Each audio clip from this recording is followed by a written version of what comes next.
मिट्टी की दीवारें, घास फूस की छत और चारों ओर हरियाली। उस झोपड़ी में एक बूढ़ी औरत अकेली रहती थी। उसका कोई नहीं था, न पति न बच्चे, बस वही और उसका छोटा सा चूल्हा। हर रोज वो खुद ही खाना बनाती, खुद ही बातें करती और खुद ही हंस लेती थी। हाय से मेरी गरीबी, गरीबी में जीने का अलग ही मजा है। धीरे धीरे समय बीतता गया और फिर दिन आया, बरसात का मौसम। बादलों ने जैसे पूरे गांव को ढक लिया और शुरू हुआ घनघोर बारिश। ये बारिश कई दिनों तक चलता रहा। कड़कड़ाती बिजली, गड़गड़ाते बादल और मूसलाधार बारिश। बारिश देख बुढ़िया डर रही थी।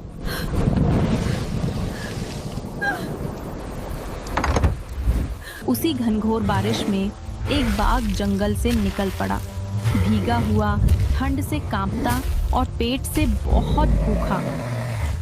बाघ मन में सोचते हुए बोला, क्या भयानक बारिश है। अगर ऐसी ही चलती रही तो मेरा तो बुरा हाल हो जाएगा। चलो कहीं छुपने की जगह ढूंढता हूँ, और अगर कुछ खाने को भी मिल जाए तो वाह, दो काम एक साथ, मजा आ जाएगा। वो बाघ गांव की ओर बढ़ा। रास्ते में उसने देखा खेतों के बीच एक झोपड़ी जिससे धुआं उठ रहा था।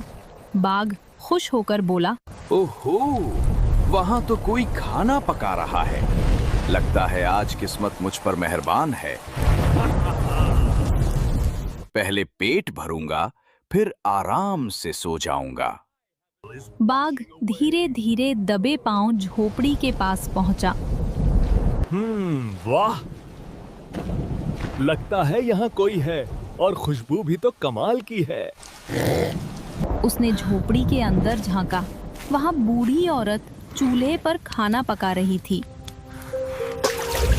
झोपड़ी की छत से जगह जगह से पानी टपक रहा था। उफ, ये छत भी ना। और बूढ़ी किसी तरह अपने बर्तनों को इधर उधर कर रही थी ताकि खाना पानी से भीग न जाए। बुढ़िया थकी आवाज में बोली, अरे बाप रे, ये टपका फिर शुरू हो गया। हर साल छत ठीक करवाती हूँ, फिर भी ये टपका पीछा नहीं छोड़ता। मुझे तो बाघ से भी डर नहीं लगता, पर इस टपका से जान सूख जाती है। बाघ ने जब ये सुना तो उसके कान खड़े हो गए। बाघ मन में सोचा, क्या ये बूढ़ी औरत मुझसे नहीं डरती, पर इस टपका से डरती है? कौन है ये टपका? लगता है मुझसे भी ज्यादा खतरनाक कोई चीज है। बारिश और तेज हो गई, बिजली चमकी, हवा चीखने लगी और बाघ के मन में डर की लहर दौड़ गई। बाघ घबराते हुए बोला, नहीं, अगर ये बूढ़ी इससे इतनी डर रही है तो ये टपका जरूर बहुत भयानक होगा।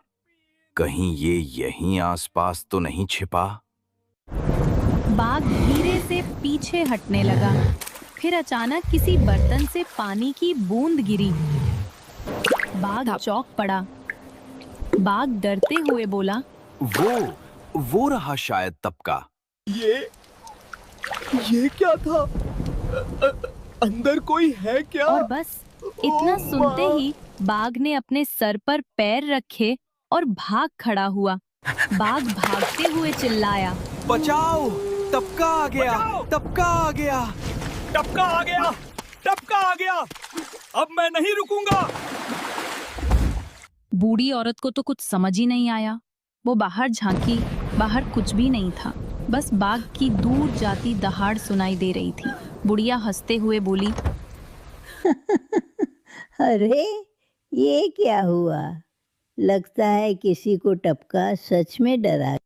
हाँ, बचाओ, टपका आ गया, टपका आ गया, बचाओ, टपका।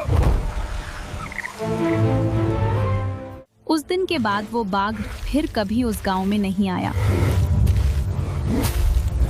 और गांव में लोग आज भी कहते हैं, किसी ने बाघ को नहीं भगाया, उसे तो टपका ने भगा दिया था। इस कहानी से हमें ये सीख मिलती है कि कभी कभी डर असली नहीं होता, हम खुद ही अपने मन में उसे बड़ा बना लेते हैं। इसलिए हमेशा सच को समझो, क्योंकि टपका जैसा डर बस हमारे मन का भ्रम भी हो सकता है। अब अगर ये कहानी आपको पसंद आई तो इस वीडियो को लाइक करके चैनल को सब्सक्राइब जरूर करो। हम ऐसे ही कहानियां आपके लिए लाते रहते हैं। अब मिलते हैं किसी और मजेदार कहानी के साथ। तब तक अपना ख्याल रखें। धन्यवाद। बचाओ।